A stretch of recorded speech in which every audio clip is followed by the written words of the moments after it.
A graduation ceremony is an occasion where the commencement speaker tells thousands of graduates that intellectualism is the key to success. Indeed, the things taught in universities are not an education, but the means to an education. And 5,000 students will be graduating during this year's 41st graduation ceremony at the University of Nairobi with differing senses of their own individualities. These graduates will be from the colleges of Engineering and Architecture at the main campus, Agriculture and Veterinary Sciences in Kabete, Biological and Physical Sciences in Chiromo, and the College of Education and External Studies, Kikuyu campus. We intend to graduate about 5,000 students, including diploma, undergraduate and postgraduate, including PhDs. The graduation will be taking place amidst a myriad social, political and economic challenges facing Kenya, Africa and the world at large. We're talking shrinking job market, food shortages, power and water rationing, global recession, a world at peril. These graduates know what stands between them and the top of the ladder is the ladder. Education is a very important thing to have. Sometimes it is argued that if education is expensive, try ignorance. And I think the person who coined that was 100% correct. By getting education, they are getting the power to help them navigate through the global village with ease. A university's essential character is that of being a center of constructive criticism and free inquiry. And over 105,000 students have passed through our gates since we became fully fledged. These students are both local and international. But why do they choose the University of Nairobi? Why Chiromo? It's basically a very nice place to study. It's quiet. It's really quiet. We have a good library. They're really investing in bringing in books and stuff like that. Better services. And again, for me, it just comes back down to the people. I'd recommend Nairobi University because it's for students who are serious. They teach you a good way of learning the course, and they're very one-to-one. They teach you the way you want to be taught, and they're there for you to learn it in the best way that you can. It's a university which is based within the city, as in it's more central. So, say stuff like facilities, transport, housing is within. They all come here not to learn the tricks of the trade, but the trade itself. The kind that guides them into knowing that when an opportunity knocks, build a door. This university has produced well over 105,000 Kenyans. And if you go to the industry out there, I think a good 65–70% of the technocrats there are alumni of this university.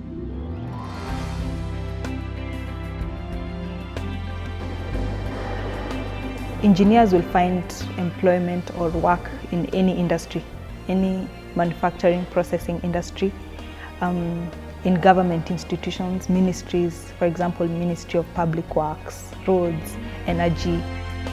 They are taught courses at one of the African continent's highest levels of manpower training in diversified academic programs. As you are aware, we are ISO certified. If we are certified, it means that we must be very sensitive to the quality of service that we offer. And by extension, the quality of graduates from this university.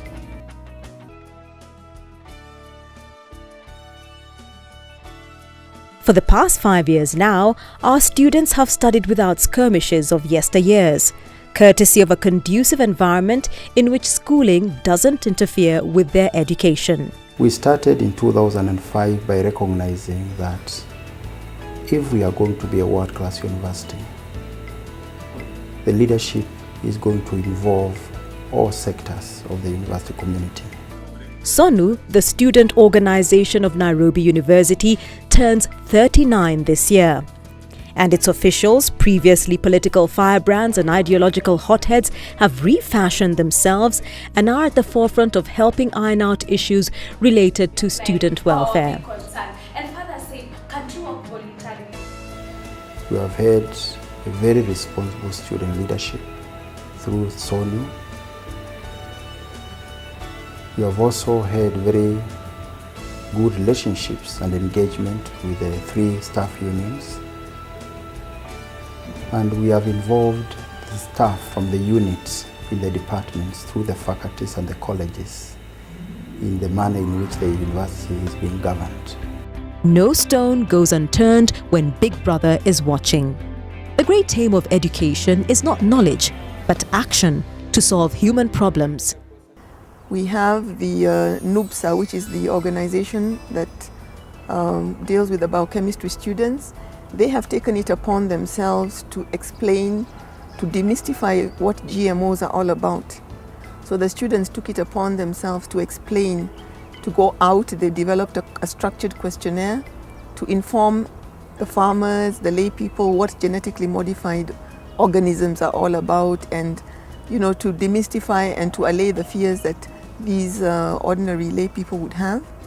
In the School of Mathematics, we have a very active student organization, the Mathematics Student Organization, MANU. They annually organize a high school competition where we invite students from all the surrounding schools in the region. We have a competition the whole day, and as a result we choose 5 representatives who will represent the country at the Pan-African Olympiads in South Africa. Food for thought is said not to be a substitute for the real thing. And according to United Nations Food and Agriculture Organization, over 2 billion people lack food security. Listen to Professor Agnes Mwangombe, Principal, College of Agriculture and Veterinary Sciences. Now, specifically with respect to food security and nutrition in this country, our departments in the Faculty of Agriculture are very active in this area. The area of nutrition, we have nutrition experts who are involved in research programs with the vulnerable groups, children, and especially expectant mothers. And they are also focusing a lot in the dry areas. We have a program in Kitui district where scientists are working with those groups to see how they can improve the nutrition in that area.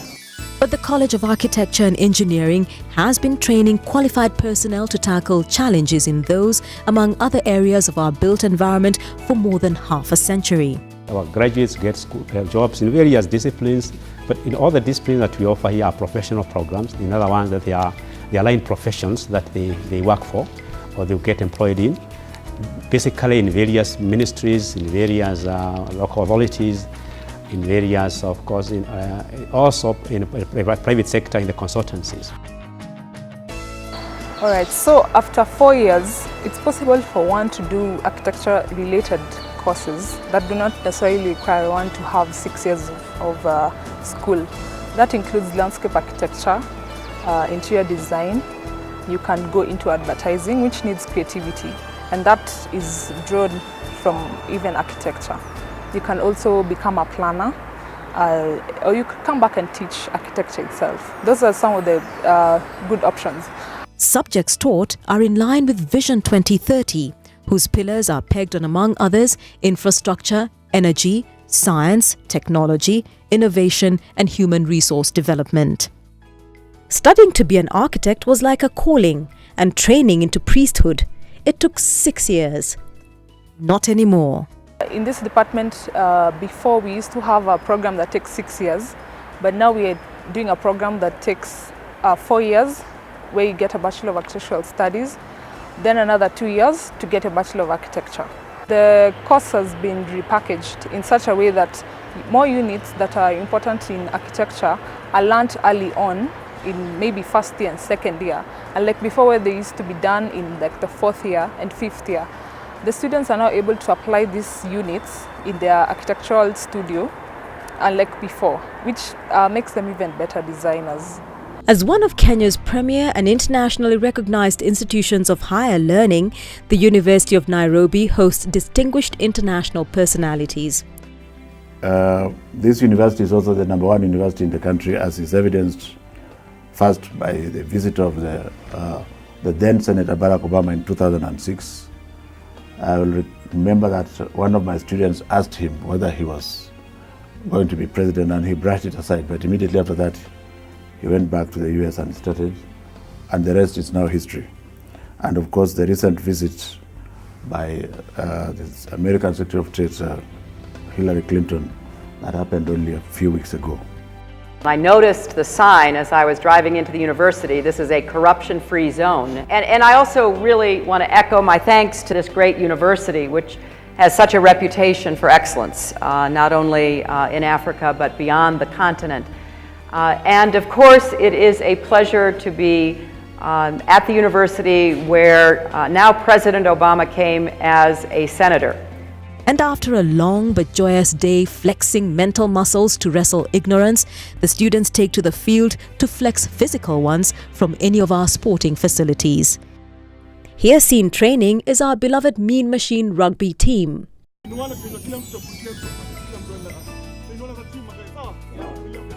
I also take sports, so it's not only about academics. We produce all-rounded students, and it's a good relief from having come from class, the bookwork. Sometimes your head is clogged and you need to release, unwind yourself. So it comes in handy to go to the pitch. So I intend to play in the national team, and it will not be a big issue to balance between, even after I graduate, work and sports. Yeah, academics is what you make it. It depends on how much you arrange your time. So if you have a good arrangement of how you're going to study and how you're going to cool off, that does it. Don't ask if someone has been through university. Ask if university has been through them. Study at the University of Nairobi and become a respected intellectual.